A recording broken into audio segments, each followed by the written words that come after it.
अत्यंत सुंदर पद्धतीने संतांनी आम्हाला आमच्या उद्धाराचा मार्ग सांगून दिलाय. आमची माणसं आमचा घात करतायत, शिवाय आपणच आपला घात करतोय. आपल्या घाताला आपण कारण आहे. परमार्थ मार्गातला सगळ्यात मोठा अडसर जर कुठला असेल तर आमच्या ठिकाणी असणारी अहंता, अहंकार आमच्या परमार्थातला खूप मोठा अडसर आहे, खूप मोठा. यदादित्य गतं तेजो जगत भासयते किलम यच्चंद्रमसी यच्चाग्नो तत्तेजो विद्यमाम. इतकं त्या भगवंताचं सामर्थ्य आहे. तुझी या सत्तेने वेदासी बोलणे, तुझी या सत्तेने सूर्यासी चालणे, तुझी या सत्ते. असा समर्थ असलेला, ब्रह्मांडाचा धनी असलेला परमात्मा, त्याचं सर्व व्यापकत्व, त्याचं सर्व शक्तिमानत्व, त्याची सर्वज्ञता, त्याची ताकद आम्ही लक्षातच घ्यायला तयार नाही. म्हणून अहंता आणि ममता या दोन गोष्टींनी आमचा घात केला. अहंता म्हणजे मी आणि ममता म्हणजे माझं, मी माझं, मी माझं. लहान लेकरू सुद्धा थोडं कळायला लागलं की ते मी आणि माझं करायला सुरुवात करतं. बरोबर आहे ना? त्यामुळे ही अहंता आमचा घात करते. मानसाची देव चालवी अहंता, मीच एक करता म्हणून या वृक्षाची ही पाने हले त्याची सत्ता, राहिली अहंता मग कुठे. कशाला अहंकार करायचा? यद्यत कर्म करोमि तत्तदखिलम शंभो तवाराधनम. हे प्रामाणिकपणे मनात यायला लागतं मंडळी. तेव्हा भगवंताची कृपा लागते आणि तेव्हा आपल्या भूमीमध्ये, अशा भूमीत आपल्याला जन्म मिळतो की ज्या भूमीत कुळ पावन तो देश, पवित्र कुळ पावन तो देश, पवित्र कुळ पावन तो देश, पवित्र कुळ पावन तो देश. जेथे हरिजनाचा जन्म घेते, जेथे हरिजनाचा जन्म घेते, कर्म धर्म त्यांचा झाला नारायण, कर्म धर्म त्यांचा झाला नारायण. जेथे हरिजनाचा जन्म घेते, जेथे हरिजनाचा जन्म घेते, कर्म धर्म त्यांचा झाला नारायण, कर्म धर्म त्यांचा झाला कर्म धर्म त्यांचा झाला नारायण. सगळी कर्म त्याच्या चरणाशी जाऊन पोहोचली. अगा सर्वात्मका ईश्वरा स्वकर्म कुसुमांची वीरा, पूजा केली होय अपारा तोषा लागी. सगळी कर्म देवाच्या चरणावर अर्पण झाली. कर्म धर्म त्यांचा झाला नारायण. का? पवित्र कुळात, पवित्र देशात जन्माला आली. आमचं भाग्य आहे मंडळी, या देवभूमीत जन्माला आम्ही आलोय. पण दुर्दैव आहे, असाही एक समाज आहे की देवभूमीत जन्माला येऊन देवच नाही असं म्हणतात. यांच्या बुद्धीचं काय करायचं? मीठ मोहऱ्यात नेऊन दृष्ट काढावी असं मला कधी कधी वाटतं. तुम्ही देवाच्या भूमीत जन्माला आला, जिथं देवानी अवतार घेतला त्या भूमीत तुम्ही जन्माला येता. भारत जो बुद्धीच्या ठिकाणी रत आहे, जो विश्वगुरु म्हणून आज जगाला मार्गदर्शन करतोय, अध्यात्म ज्या भारताची भूमी आहे, अशा भारतामध्ये आम्ही जन्माला येतो. विज्ञान वेगामध्ये प्रचंड वेगाने आपण धावतोय. प्रतिष्ठा देणारं विज्ञान आहे मला मान्य, पण निष्ठा घडवणारं अध्यात्म आहे हे आम्ही विसरतो. विज्ञान प्रतिष्ठा देतं, पण अध्यात्म आमची निष्ठा पक्की करतं. सध्या निष्ठा हा शब्द वापरून वापरून इतका गुळगुळीत करून टाकलाय लोकांनी, त्याला काही अर्थच नाही राहिला. पण तुकोबरायांची निष्ठा, ज्ञानोबांची निष्ठा काय होती हो? आम्हाला देशनिष्ठा माहितीये, पतिनिष्ठा माहितीये, पुत्रनिष्ठा माहितीये, पितृनिष्ठा माहितीये, स्वामीनिष्ठा माहितीये, झालंच तर पक्षनिष्ठा सुद्धा माहितीये. ती चांगली माहितीये नाही का? माणसं उभं राहतात बोलायला, आज मी तुम्हाला पक्षनिष्ठेविषयी सांगतो, तुमचा कितवा पक्ष असं विचारावं लागतं. ही निष्ठा यांची. पण संतांची निष्ठा अशी होती, देह जाओ अथवा राहो, पांडुरंगी दृढ भावो. आज या धर्माची कामं करणारी आपण सगळी मंडळी आहात. भगवंताच्या साक्षात परमात्मा इथं उपस्थित आहे. आणि किती रूप, देवाची दोन्ही रूप आज इथं आहेत. म्हणजे काशीला गेल्याचं पुण्य इथं आल्यावर मिळतंय. आज मला आनंद आहे की काशी क्षेत्रामध्ये माझी सेवा घडतीये. एका अर्थी काशी क्षेत्रामध्ये, की जी मोक्षाची नगरी आहे, इथं आल्यानंतरही मला असं वाटतं बेलापूर खुर्द या संस्थांमध्ये नक्की आपल्याला आयता मोक्ष भगवंतांनी आणून दिलाय. मोक्ष म्हणजे कुठल्या गावाला नाही, मोक्ष कुठं विकत मिळत नाही. मोक्ष काय असतो? मोक्ष वेगळा, मुक्ती वेगळी. मुक्ती गेल्यानंतर मिळते, पण मोक्ष जिवंतपणे अनुभवण्याचा विषय आहे. जिवंतपणे अनुभवण्याचा विषय म्हणजे मोक्ष आहे. 2.5 तासाच्या कीर्तनामध्ये एक क्षण असा येतो की आपण आपले राहत नाही. एक क्षण असा येतो की आपण परमात्म्याजवळ कुठेतरी पोहोचलेला असतो. मंडळी, तो क्षण मोक्षाचा आहे. तो आपला आपण ओळखायचा. अंतःकरण, हृदय गाभारा बनतं आणि देव त्या गाभाऱ्यात येऊन बसतो. हा क्षण मोक्षाचा आहे. त्यामुळे आपण भाग्यवान आहोत. संतांच्या भूमीमध्ये आपण आहोत. तुकोबरायांनी परमात्म्याला प्राप्त करण्याकरता, महाराज म्हणतात, देवाला काय आवडतं याचा विचार आम्ही जास्त केला. आमच्या बाबतीत थोडं वेगळं आहे. आम्हाला काय आवडतं अशी भक्ती करतो. जपजाप्य करतोय, तीर्थयात्रा करतो, दान धर्म करतो, व्रतवैकल्य करतो, संत समागम सगळं आम्ही करतोय. पण भक्तीचं जे फळ मिळायला पाहिजे ते भक्तीचं फळ काही केले आम्हाला मिळत. आवाज सगळ्यांना येतोय माझा मागे? दादा अजून थोडं मला हलकं करणं, थोडं प्रेशर येते गळ्यावर. विठ्ठल विठ्ठल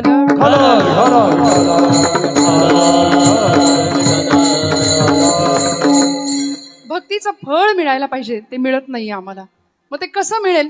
त्याकरता नेमकं काय केलं पाहिजे? भक्तीमध्ये उपचारांना महत्व आहे. मनुस्मृतिकारांनी आम्हाला धर्माचे 4 आधार सांगितलेत. वेदोखिलम धर्ममूलम स्मृतिशीले च तद्विदाम आचारश्चैव साधूनाम आत्मनः तुष्टिरेव च. आपला धर्म 4 आधारांनी विभागलेला आहे. 4 आधार आहेत धर्माचे. कुठले? वेदोखिलम धर्ममूलम, वेद प्रामाण्य हा धर्माचा पहिला आधार आहे. आणि वेद अपौरुषेय आहेत. त्या वेदांना भगवंताचं वर्णन नाही करता आलं. श्रुती नेती नेती म्हणती गोविंदुरे, तो गोविंद कसा आहे सांगता नाही आलं. वेद जाणू गेला पुढे मौनावला, वेदला प्राप्त प्राप्त वेद जाणू गेला पुढे मौनावला, जे गोया तुझाला प्राप्त कैसे, जे गोया तुझाला प्राप्त कैसे. वेद मौनावला असं वर्णन केले. म्हणजे वेद सुद्धा जिथं मुका झाला, वर्णन करता नाही आलं त्या देवाचं. सत्य ज्ञानानंत गगनाचे प्रावरण असा तो भगवंत, त्याचं वर्णन वेदांनाही नाही करता आलं. पण वेदांच्या आधारावर आपला धर्म आधारलेला आहे, वेदांच्या भावनेवर. त्यामुळं वेद हा धर्माचा आधार आहे. वेदोखिलम धर्ममूलम स्मृतिशीले च तद्विदाम. स्मृती, श्रुती, ग्रंथ, पुराण, शास्त्र. कारण तुकोबराई सुद्धा म्हणतात, पाहिली पुराणे धांडोळीली दरुशने.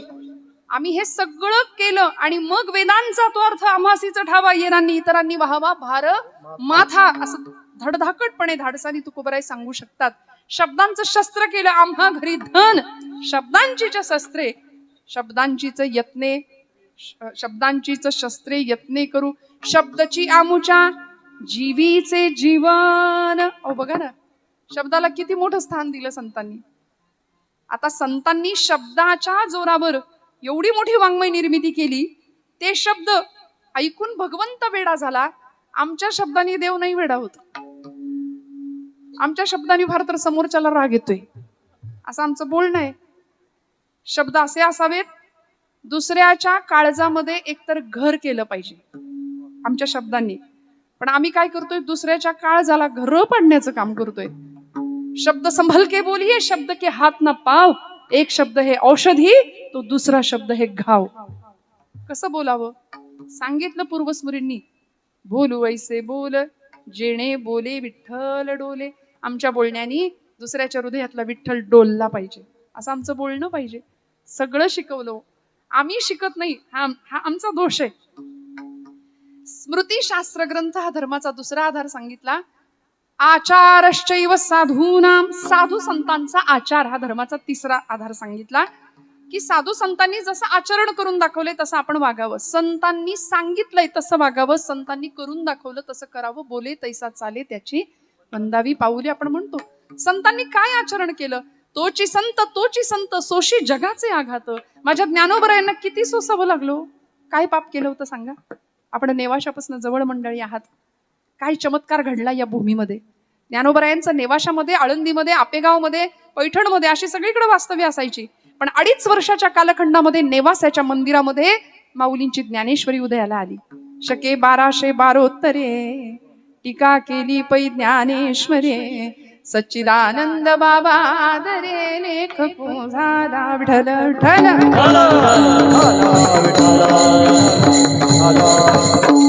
अडीच वर्ष ज्ञानेश्वरीचं लिखाण चालू आहे. बाबाजी पंत थावऱ्यांचं प्रेत उठवलं ज्ञानोबरायांनी. चमत्कार झाला या नेवाशाच्या प्रवरेतीरी, या नेवाशाच्या भूमीमध्ये.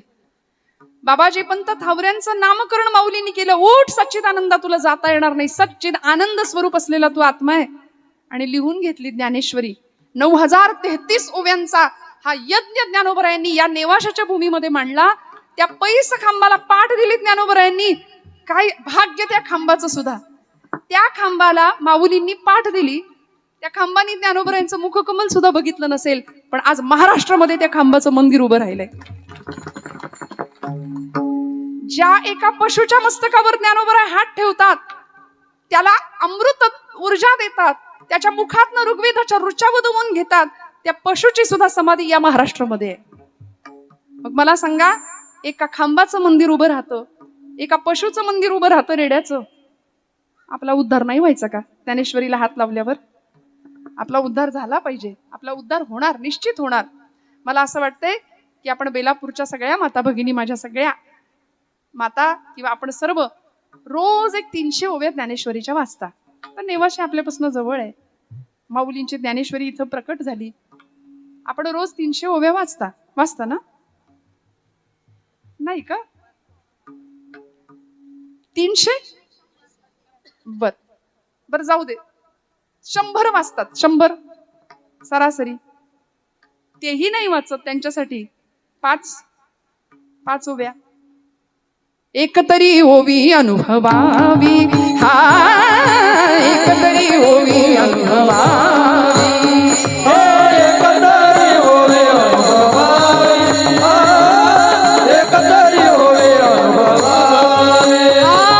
नामा म्हणे ग्रंथ श्रेष्ठ ज्ञानदेवी. नामा म्हणे ग्रंथ श्रेष्ठ ज्ञानदेवी.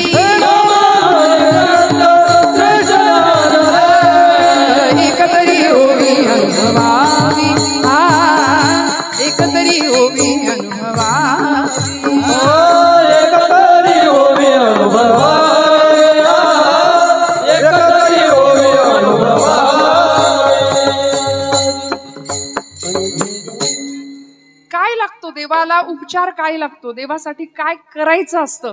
संतांनी जे केलं ते करायचंय. म्हणून आचारश्चैव साधूनाम, साधू संतांचा आचार. यामध्ये कुठलीही शंका नको, मनामध्ये कुठलाही बुद्धीचा भेद नको. आज आम्ही अशी माणसं आहे, नको तिथं संशय मात्र घेतोय. या पैस खांबाबद्दल मी मुद्दाम सांगून जाईन आपल्याला. पैस खांबाचं मंदिर उभं केलं सोनोपंत मामा दांडेकर, धुंडा महाराज देगलूरकर या मंडळींनी. म्हणजे देगलूरकर महाराज पायाभरणीला उपस्थित होते आणि सोनोपंत मामा कलशारोहणाला उपस्थित होते. खरं तर दोघांनाही दोन्ही वेळी बोलवलं होतं, पण धुंडा महाराज त्यांच्या भाषणात एकदा मिश्किलपणे म्हणाले होते, बरोबर आहे म्हणले, पाया भरण्यासाठी धोंडाच लागतो. आणि कलशारोहणासाठी मामा आले होते, त्यामुळे म्हणले कलशारोहणाला सोनच लागतं. विठ्ठल.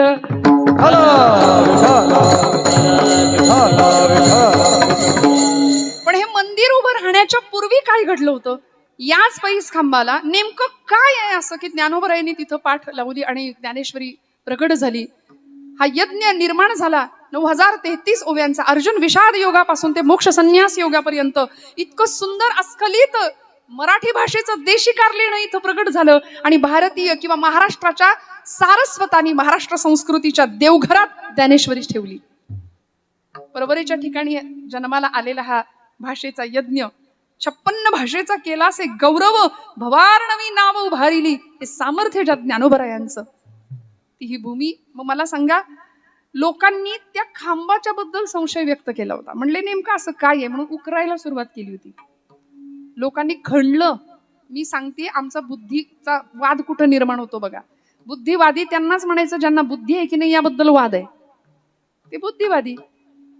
ज्यांना बुद्धी आहे की नाही त्याबद्दलच वाद असतो. फार संशय, फार तर्क मध्ये आणायचे. भावनेच्या पातळीवर शून्यता असते यांची. यांनी पैस खांब उकरायला सुरुवात केली, खणकाम चालू केलं. मूळच लागेना, खांब सापडेना. शेवट कुठं आहे खांबाचा? शेवटी ऐका, कथा असं सांगते, तिथून रक्त यायला लागलं. तेव्हा ते खणणं थांबवलंय आणि मग आज आपण तो डामडौल पाहतोय. आज याही ठिकाणी परमेश्वराने आपण 2 खांबांमध्ये भगवंतांना पाहतो, एकामध्ये शिवांना पाहतो आणि एकामध्ये विष्णूंना पाहतो. हरिहरा नाही भेद, ही अत्यंत सुंदर ऐक्याची भावना या भूमीमध्ये मंडळी पाहायला मिळते महाराष्ट्रात. शैव पंथ असू दे, वैष्णव पंथ असू दे, मला असं वाटतं बेलापूरला या आणि काय असतं हरिहराचं एकत्व, अभेदत्व, ते एकदा येऊन या मंदिराचं दर्शन घ्या आणि या भगवंताला एकदा पहा डोळे भरून. मग आपल्याला कळेल की जो भगवंत पहिली वारी त्यांनी तिकडे गेली, कुठे? आदिदेव महादेव सब देवन का बाबा भोलेनाथ त्याला म्हणतात. तो आदी देव आहे, देव आदी आहे. आमचे गुरुजी म्हणायचे देव आदी आणि आपण सगळे नादी. देव आदी आणि आपण, तुम्हीच म्हणताय, कुठल्या ना कुठल्या नादात अडकलेली आपण मंडळी, नाही का? तो छंद कसा असावा माहितीये का? देव आदी देव आहेत, भगवंताला भेटायला गेले. जगातले पहिले वारकरी आहेत भोलेनाथ, जगातले पहिली वारी भोलेनाथांनी केली आणि विथ फॅमिली, सहकुटुंब सहपरिवार गेले होते. नाचती उभ्या जोडोनी हात, उभ्या जोडोनी हात, त्रिशूळ डमरू घेऊन, त्रिशूळ डमरू घेऊन आला गिरिजेचा कांत. नाचते उभ्या जोडोनी हात, उभ्या जोडोनी हात, त्रिशूळ डमरू घेऊन, त्रिशूळ डमरू घेऊन आला गिरिजेचा कांत. या प्रमाणासाठी टाळी वाजवा एकदा खणखणीत. भगवंत आला, सगळे आले, गणपती बाप्पा आले, कार्तिकेय स्वामी आले, आमचे पार्वती माता आली, सहकुटुंब सहपरिवार. म्हणून वारी सहकुटुंब करायची हे त्यांनी सांगितलंय बरं का. अगदीच आता घरात कुणी विचारे ना म्हणून वारीला नाही जायचं, सगळ्यांनी आनंदाने जायचं वारीला. त्रिशूळ डमरू घेऊन आला गिरिजेचा कांत. आले ना पंढरपुरात महादेव, आणि महादेवांनी पंढरपुरात आगमन केल्याबरोबर परिस्थिती अशी होती की देव तिष्ठत उभा आहे विटेवर, सगळ्यांची वाट बघत. सगळे आले. विठू माझा लेकुरवाळा,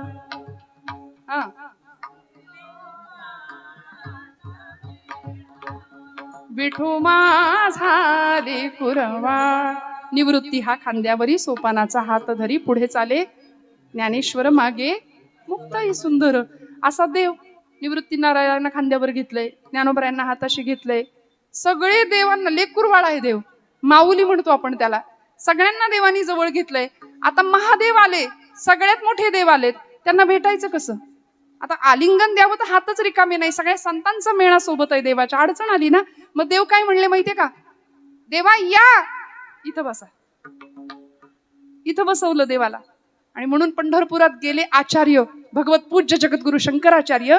त्यांनी देवाचं ते रूप पाहिलं आणि भगवंतांच्या डोक्यावर शिव महादेवांना ज्यावेळी पाहिलं त्यावेळी आचार्यांच्या मुखातनं बाहेर आलं, महायोग पीठे तटे भीमरथ्याम वरम पुंडरीकाय दातुं मुनींद्रै समागत्य तिष्ठन्तमानंद कंदम परब्रह्मलिंगम भजे पांडुरंगम.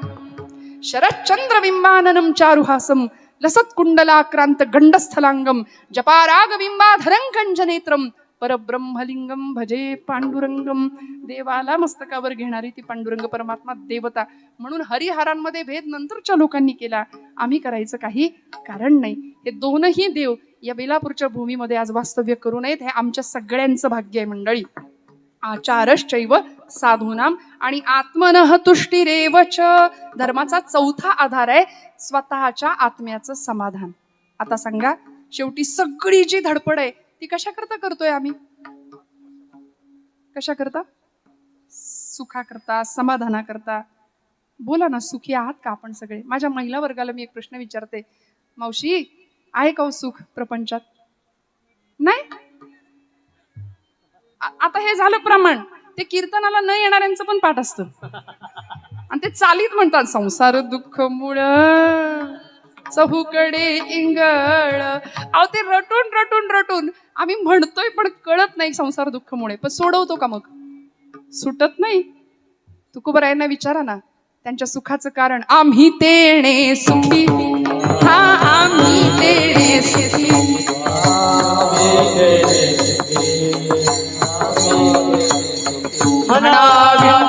विठ्ठल मुखी म्हणा विठ्ठल विठ्ठल मुखी म्हणा विठ्ठल विठ्ठल मुखी म्हणा विठ्ठल विठ्ठल मुखी म्हणा विठ्ठल विठ्ठल मुखी म्हणा विठ्ठल विठ्ठल मुखी. घड्याळ पळतंय माझं. आम्ही तेडे सुखी पहा म्हणा विठ्ठल विठ्ठल मुखी. तुकोबरायांना विचारलं, महाराज इतकं सगळी परिस्थिती आहे तुमची प्रतिकूल, म्हणजे प्रपंचाचे अक्षरशः 18 विश्व दारिद्र्य असं वर्णन केलं जातं तुमच्या. आम्ही सदैव सुडके जवळी येता चोर ही धाके, ही परिस्थिती तुमची, तरी सुद्धा महाराज तुम्ही सुखी कसे काय? महाराज उत्तर देतात, तेने आम्ही सुखी म्हणा विठ्ठल विठ्ठल मुखी. त्यामुळं देवाला काही लागत नाही. देवाला उपचारांमधलं सगळ्यात मोठं साधन काय महत्वाचं लागतं याचं उत्तर देतात अभंगाच्या प्रथम चरणामध्ये. अवघ्या उपचार अवघ्या उपचार अवघ्या उपचार अवघ्या उपचार अवघ्या उपचार अवघ्या उपचार अवघ्या उपचार अवघ्या उपचार अवघ्या उपचार अवघ्या उपचार अवघ्या उपचार अवघ्या उपचार अवघ्या उपचार अवघ्या उपचार अवघ्या उपचार अवघ्या उपचार एक मन सीधा तारा एक मन सीधा तारा घ्यावी घ्यावी माझी सेवा घ्यावी घ्यावी माझी सेवा घ्यावी घ्यावी माझी सेवा घ्यावी घ्यावी माझी सेवा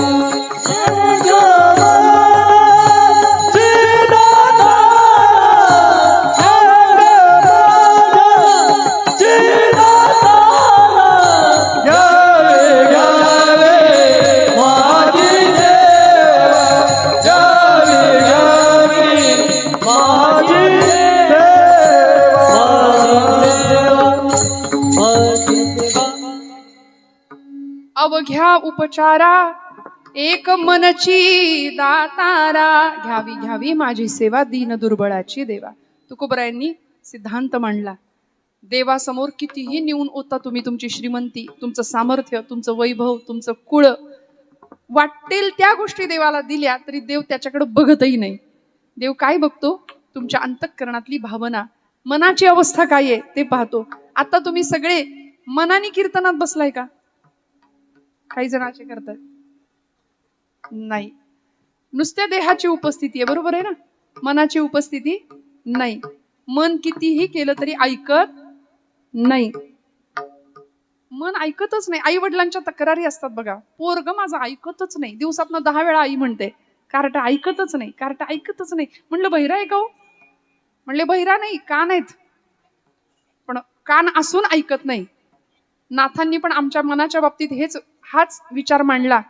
नाही ऐकिले हरी कीर्तन, नाही ऐकिले हरी कीर्तन, नाही ऐकिले हरी कीर्तन, नाही ऐकिले हरी कीर्तन, नाही केले पुराण श्रवण, नाही केले पुराण श्रवण, नाही वेद शास्त्र पठण, नाही वेद शास्त्र पठण, गर्भी बहिरा झालो त्या गुणे, गर्भी बहिरा झालो त्या गुणे, बहिरा झालो या जगी, बहिरा झालो या जगी, बहिरा झालो या जगी, बहिरा झालो या जगी. माता माऊली पाचारिता, माता माऊली पाचारिता, माता माऊली पाचारिता, माता माऊली पाचारिता. शब्द नाही दिला मागुता, शब्द नाही दिला मागुता, शब्द नाही दिला मागुता, शब्द नाही दिला मागुता. बहिरा झालो नरदेही येता, बहिरा झालो नरदेही येता, बहिरा झालो नरदेही येता, बहिरा झालो नरदेही येता. एका जनार्दनी शरण आता, एका जनार्दनी शरण आता, जगी बहिरा झालो या जगी बहिरा झालो या जगी बहिरा झालो या जगी सगळं आहे जवळ कान दिलेत भगवंतांनी पण ऐकण्याची इच्छा नाहीये जे ऐकायला पाहिजे ते आम्ही ऐकत नाही तुकोबराय म्हणले तुम्ही ऐका रे कान माझ्या विठोबाचे गुण मना तेथे धाव घेई राही विठोबाचे पायी डोळे तुम्ही घ्या रे सुख पहा विठ्ठलाचे आणि घेई घेई वा वा माझं अर्ध कीर्तन तुम्ही केलं विठ्ठल विठ्ठल या बा. मग हे असं अशा पद्धतीने आमचं अध्यात्म इतकं सुलभ करून संतांनी आम्हाला दिलंय तुकोबराय सोपं सांगतात काही उपाध्या गरजेच्या नाहीयेत अवघ्या उपचारा सगळे उपचार एक वेळ बाजूला ठेवले तरी चालेल पण सगळ्या उपचारांमध्ये सगळ्यात महत्वाचा उपचार काय लागतो देवाला एक मनची दातारा त्याला दातार म्हटलंय दातारा म्हणजे देणारा त्यांनी दिलंय काय काय दिलं देवानी सगळं दिलं स्वतः देवानी स्वतःला सुद्धा दिलंय संतांना आज पंचायतन पूजेमधली एक देवता किंवा पंचपूजा आपल्याला पंचायतन पूजा आचार्य जगद्गुरूंनी आपल्याला दिलेली आहे आपल्या मंदिरामध्ये आपल्या देवघरामध्ये पंचायतन पूजेमध्ये सगळ्यात पहिली देवता आहे जागेत ना सगळे गणपती बाप्पा मग दुसरी देवता पंचायतन पूजेमधली दुसरी देवता शिव शक्ती विष्णू आणि मग पाचवी देवता आहे जी आपल्याला रोज पूर्व क्षितिजावर दिसते घनश्याम सुंदरा श्रीधरा अरुणोदय वा वा उठी लवकरी वनमाळी उठी लवकरी वनमाळी उदया चणे मित्र आला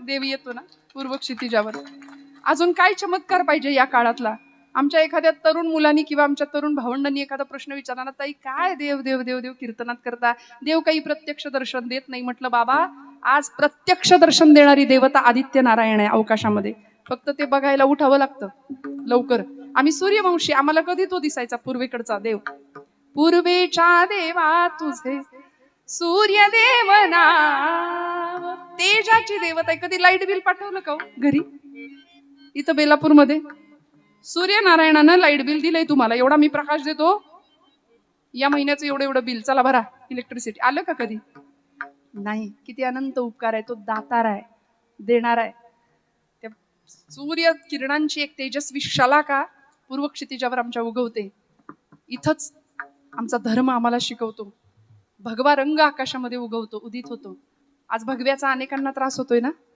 नको म्हणतात भगवा हटावचे नारे घुमतात कुणीतरी एक मुलगी मुंबऱ्यात उभी राहते कैसे हराया असं करत ती म्हणते मुंबरा सगळा हिरवा करून टाकायचंय म्हटलं बाई सगळं हिरवं नंतर करा भगवा हटवण्याच्या गोष्टी नंतर करा तुमच्यात हिंमत असेल तर पूर्व क्षितिजावरचा भगवा हटवून दाखवा मग बाकीच्या गोष्टी करूया रोज आमच्या क्षितिजावर भगव्या रंगाचा एक अत्यंत सुंदर सोहळा होतो आणि हीच भगवी पताका हाच भगवा रंग आमच्या संप्रदायाने मोठा मानला आमच्या धर्माचा तो रंग ठरला जो त्यागाची शिकवण देतो जो बलिदानाची शिकवण देतो जो शौर्य शिकवतो जो धैर्य शिकवतो त्यामुळे अशा संतांनी ज्याचं रक्षण केलं तो धर्म आम्हाला शिकवतोय की आता संतांच्या मार्गाने चला संतांनी अनुसरलेल्या मार्गालाच आम्ही धर्म असं म्हटलंय आणि तुकोबराय हेच सांगतात की बाकीचे उपचार सगळे बाजूला ठेवूया आणि भगवंताला काही नाही दिलं तरी चालतं पण एक मनची दातारा त्याला मन अर्पण करावं लागतं मने सहित वाचा काया मने सहित वाचा मने सहित वाचा काया मने सहित वाचा काया मने सहित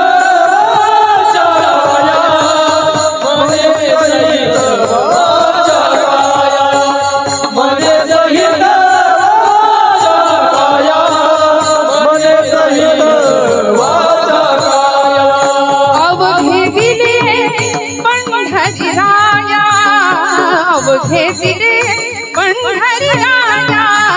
मने सहित वाचा काया मने सहित वाचा काया पळू नका वाचा काया मने सहित वाचा काया सहित काया मने सहित वाचा काया मने सहित काया मने सहित वाचा काया. देवाला काय द्यावं लागतं मने सहित वाचा काया मने सहित वाचा काया अवघे दिले पंढरी राया अवघे दिले पंढरी राया मने सहित वाचा काया. देवाला मन द्यायचं, देवाला वाणी देऊन टाकायची. वाणी म्हणजे काय? जे काही बोलू ते देवाशीच बोलू आणि देवाचंच बोलू. देवाशी आणि देवाचं फरक आहे. आणि काया म्हणजे देह, देवाला देऊन टाकायचा. एक मनची दातारा आमचा असं आहे, सगळं जातं पण मन जात नाही देवाकडं. कारण आमचं मन इतकं नष्ट भ्रष्ट कुलिष्ट झालंय, ते सगळीकडे धावतं पण इथं येत नाही. म्हणून आई तक्रार करते ना, बाळा बाळ्या उठ, बाजारात जरा कोथिंबीर आणून दे मला. ते म्हणतं नाही जात, जा पिक्चर बघ बरं जरा, छान लागले टीव्हीला, लगेच बघतो म्हणला. हे कसं ऐकतं? या मनाचं असंच आहे, करू नको तीच गोष्ट मन हमखास करणार. मनाला मरकटाची उपमा दिली, मनाला चंचल ही डिग्री दिली अर्जुनानी. चंचलम ही मन कृष्ण प्रमाथी बलवद दृढम तस्याहम निग्रहम मन्ये वायोरिव सुदुष्करम. अत्यंत चंचल आहे मन, त्यामुळे हे मन भगवंताच्या ठिकाणी स्थिर झालं पाहिजे. माझ्या जनाबाईंचा अधिकार एवढा मोठा होता. काय दिलं देवाला? असं काय दिलं?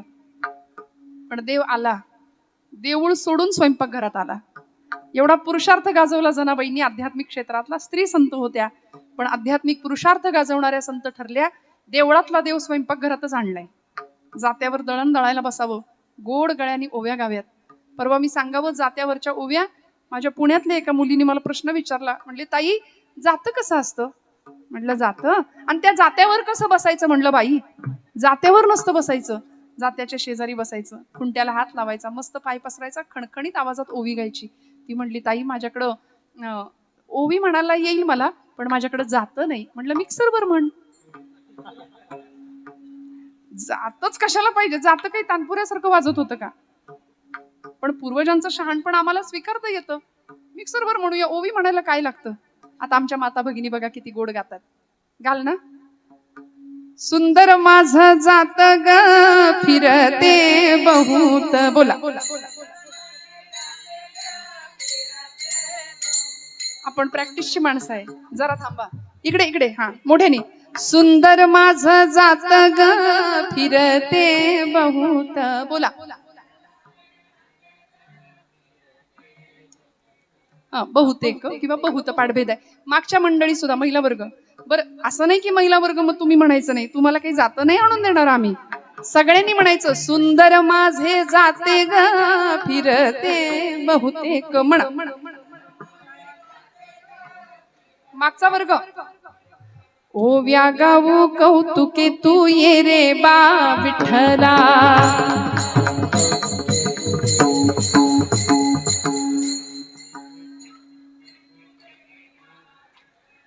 ये रे बा विठ्ठला. वा वा. ये रे बा विठ्ठला. ये रे बा विठ्ठला तू ये रे बा विठ्ठला. हो ये रे बा विठ्ठला तू ये रे बा विठ्ठला.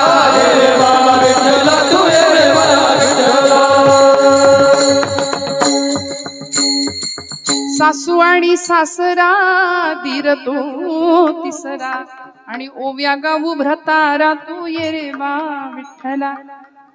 एकदा महिला वर्गासाठी टाळ्या वाजवा आमच्या.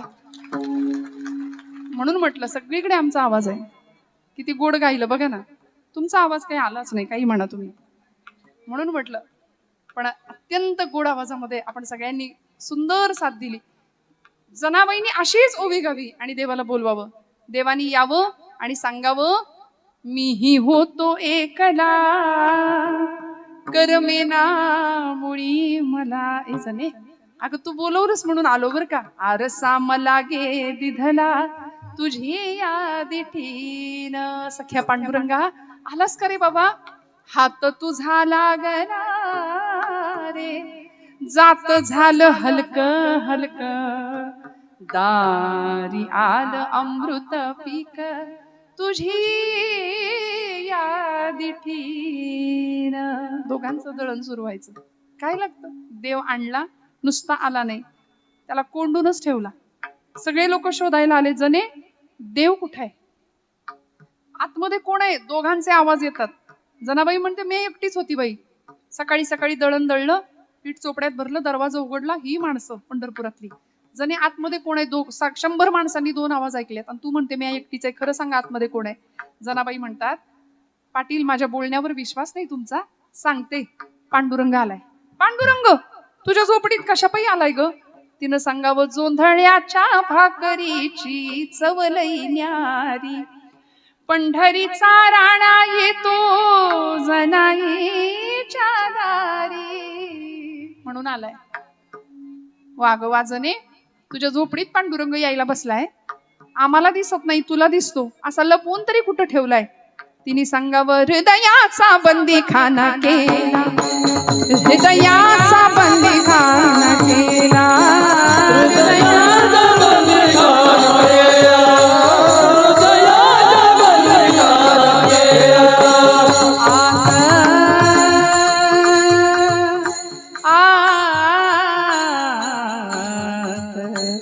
आत आत विठ्ठल कोंडीला,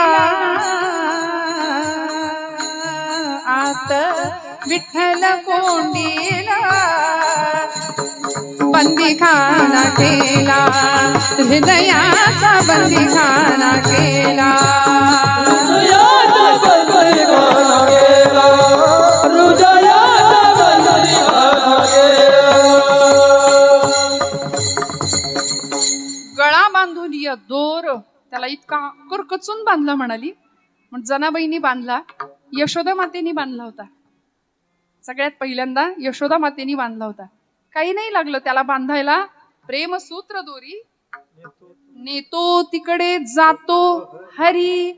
प्रेमसूत्र दोरी देवाला बांधण्याकरता प्रेमाची दोरी लागते, मनाची दोरी लागते. अवघ्या उपचारा एक मनची दातारा विठ्ठल.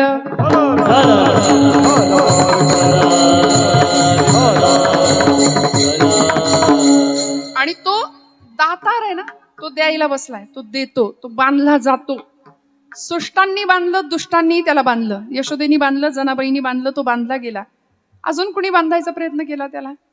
त्याला दुर्योधनाने पण बांधायचा प्रयत्न केला होता. शिष्टाई करता गेले होते, हस्तिनापूरच्या सभागृहात उभे होते आणि दरबारात सांगत होते, दुर्योधना पांडवांना काही देऊ नको, 5 गावं मावतील एवढी जमीन दे, युद्ध नको. ऐकायला तयार नाही. तो म्हणला, कृष्णा अरे 5 गावं काय, सुईच्या टोकावर मावेल एवढं साम्राज्य किंवा एवढी जागा सुद्धा पांडवांना मिळू देणार नाही. काय करायचं ते कर. खूप समजावून सांगितलं. उलट या प्रसंगामध्ये देवालाच बांधण्याचा प्रयत्न केला होता दुर्योधनाने, पण देव बांधला गेला नाही. देव भक्तांकडून बांधला गेला. अवघ्या उपचारा एक मनची दातारा. तुकोबराय म्हणतात, तुका म्हणे मज अवघे तुझे नाम, धूप दीप रामकृष्ण हरी. कासयाने पूजा करू केशी राजा. मी तुझी पूजा कशानं करू देवा सांग ना. तुझी पूजा मी नामाने बांधतो. मला तुझ्या पूजेकरता माझ्याकडे साधन नाही, माझ्याकडे उपचार नाही, पण माझं मन मी तुला देऊन टाकले. अवघ्या उपचारा एक मनची दातारा. देव दातार आहे, देव देणार आहे. त्याचं औदार्य माऊलींनी सांगितलं. ऐका, ज्ञान वैराग्य ऐश्वर्य यशश्री औदार्य हे साही गुणवर्य वसती जेथ. तो उदारांचा राणा आहे. देव उदार देता न म्हणे. थोडेफार द्यायला तो थोडंफार म्हणतच नाही, तो द्यायलाच बसलाय. इतकं देतो किती.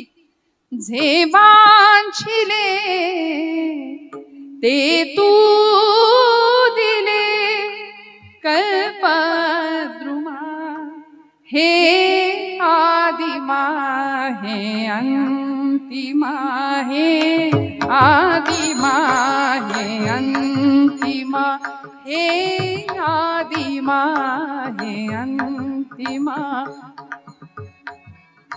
किती देतो देव?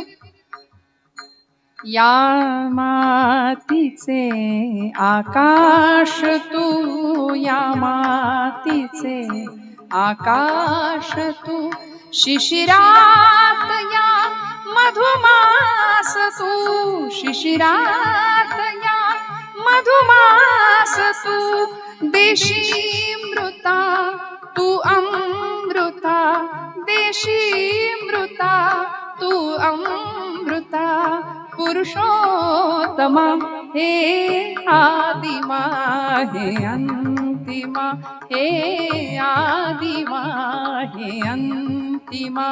देणे तुझे तू केशरी, देणे तुझे तू केशरी, झालो ऋणी जन्मांतरी, झालो ऋणी जन्मांतरी, अपकार मी अपराध मी, अपकार मी अपराध मी, परी तू क्षमा हे आदिमा हे अंतिमा हे आदिमा हे अंतिमा. देव देणार आहे. किती देतो? देवाने दिलेलं आपल्याला पुरत नाही. आपली झोळी कायम फाटकी आहे. किती द्या सरतही नाही. बंगला बांधतो आम्ही, 4 गज शिल्लक ठेवतो का? पुढं मागं चढवू म्हणून. थांबायचं माहितीच नाही आपल्याला. बंगला बांधल्यानंतर बंगल्याला नाव दिलं जातं समाधान. बंगल्याचं नाव समाधान, आतमध्ये समाधान पत्ताच नाही. ते समाधान जर प्राप्त व्हायचं असेल तर देवाला मन द्यावं लागेल. अवघ्या उपचारा एक मनची दातारा. आणि एकदा त्याला मन दिलं ना, तो स्वतःला देऊन टाकतो, स्वतःला देतो. द्रौपदीची नुसती हाक ऐकली, नुसती हाक ऐकली. दुर्वास ऋषी आले 100 शिष्यांना घेऊन. वनवासात असलेली द्रौपदी माता, सूर्यनारायणाकडून मिळालेली सूर्यस्थाळी, अन्नाचा कण नाही सूर्यास्त होऊन गेला होता. आणि सूर्यस्थाळीतून आता भोजन येणार नव्हतं. करायचं काय? अशा वेळी हे माधवा, हे गोविंदा म्हणून आवाज दिला. आणि गोविंद असलेला परमात्मा धावत यावं. जेवायला बसला होता देव. जेवायला बसलेले भगवंत ताट तसंच, हातातला घास तसाच खाली ठेवून निघाले. आणि द्रौपदीला म्हणले, द्रौपदी भूक लागली, जेवत्या ताटावरनं उठून आलोय, जेवायला वाढ म्हणले मला. द्रौपदी म्हणली, आखरीतच मांडतोयस आता. इथं मला इथं काही नाही. दुर्वास ऋषी आले शिष्यांना घेऊन, म्हणून मी तुझी आठवण केली, तर तू म्हणतो जेवायला वाढ. देवा कसं रे व्हायचं?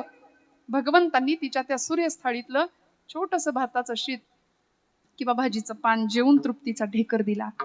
सगळं परब्रह्म, सगळं ब्रह्मांड तृप्त झालं. दातार आहे तो, देणार आहे, उदार आहे, उदारांचा राणा आहे. औदार्य हा त्याचा गुण आहे. तो स्वतःला देऊन टाकतो. एवढंच नाही, पांडवांच्या राजसूय यज्ञामध्ये माझ्या भगवंतांनी उष्ट्या पत्रावळे सुद्धा उचलल्या. सगळं केलं, सगळ्यांसाठी सगळं केलं. तुका म्हणे त्याचा देव सर्व भार चालवी कामार होऊन या. पण ती अवस्था येण्याकरता त्याला काय द्यावं लागतं? त्याला सेवा द्यावी लागते. घ्यावी घ्यावी माझी सेवा, घ्यावी घ्यावी माझी सेवा, घ्यावी घ्यावी माझी सेवा, घ्यावी घ्यावी माझी सेवा, घ्यावी घ्यावी माझी सेवा, घ्यावी घ्यावी माझी सेवा, घ्यावी घ्यावी माझी सेवा, घ्यावी घ्यावी माझी सेवा. दिन दुर्बळाची देवा, दिन दुर्बळाची देवा,